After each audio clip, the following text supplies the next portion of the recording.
Le pays du Goix est avant tout un territoire préservé et sauvage, avec une faune et une flore extrêmement riches.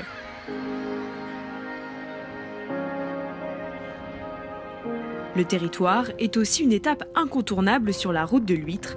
L'ostréiculture est en effet une des activités principales du pays du Goix.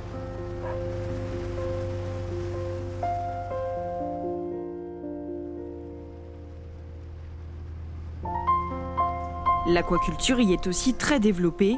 Ici, dans cette nurserie d'huîtres, on produit du naissain comme nulle part ailleurs.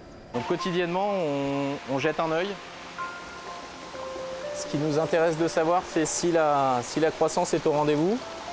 Et là, elles sont en très bonne forme, parce que vous voyez une dentelle assez friable.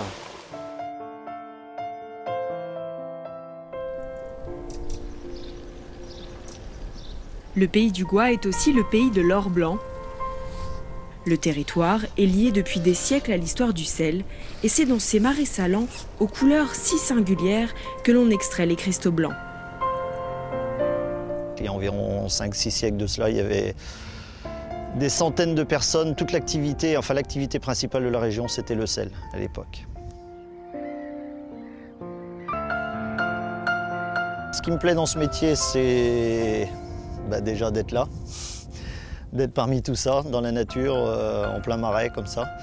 De voir des gens, de voir les gens qui viennent me voir, d'avoir du contact humain. Enfin, je fais visiter mon activité, je la fais découvrir aux personnes qui souhaitent venir ici pour voir ce petit coin de marais et puis découvrir l'activité, comment on récolte le sel, comme on l'a toujours fait depuis des siècles.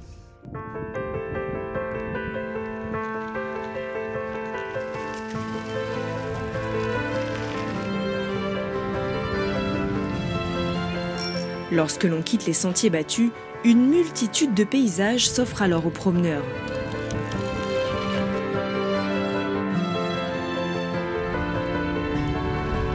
Et quelques arrêts insolites sont possibles, notamment pour découvrir ces moulins des temps modernes. Vous êtes sur le polder du Dain, c'est un endroit qui a été choisi par EDF Énergie Nouvelle pour construire ce parc éolien. Pourquoi EDF Énergie Nouvelle a choisi ce site?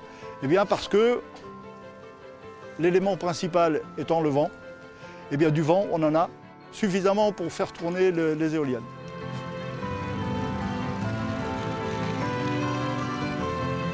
Réputé pour ses élevages de chevaux, le territoire offre aussi la possibilité de découvrir le marais à cheval pour un dépaysement total.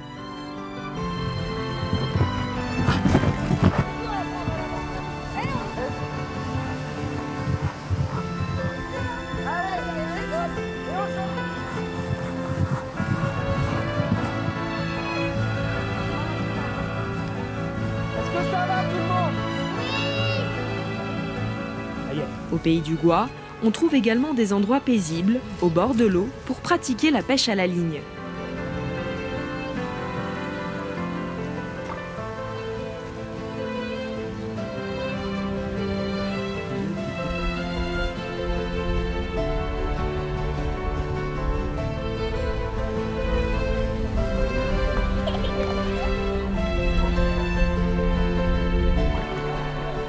Et pour les plus sportifs, le marais offre des étendues d'eau parfaites pour pratiquer le canoë.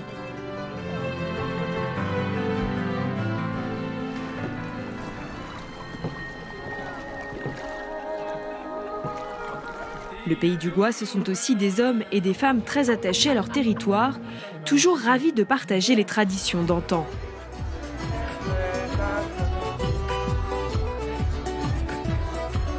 Bouquet Salaï, c'est une grande famille. On partage tous les moments, les bons, les moins bons. On est attaché à notre commune et on veut vraiment la faire vivre.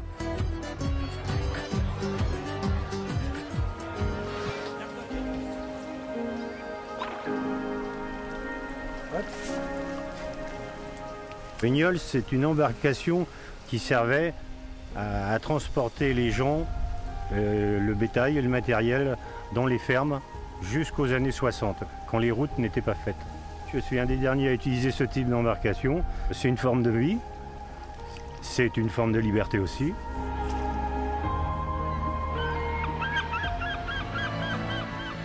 Mais que serait le Pays du Gois sans sa route submersible de 4,2 km de long?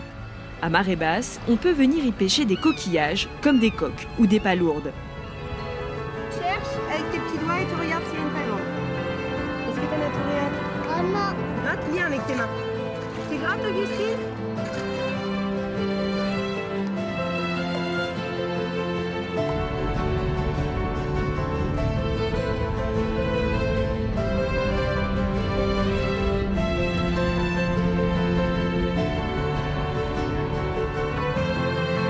Ce passage est devenu également un lieu de renommée mondiale grâce aux Foulées du Gois. Un événement sportif qui réunit chaque année les coureurs les plus téméraires du monde pour défier la marée. Le reste du temps, le Gois est un morceau de mer vivant et unique au monde.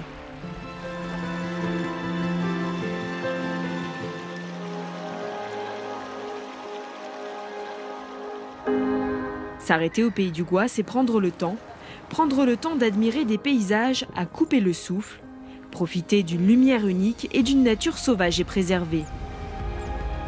S'arrêter au Pays du Gois, c'est découvrir des produits uniques, mais surtout profiter de moments entre amis ou en famille sur un territoire authentique.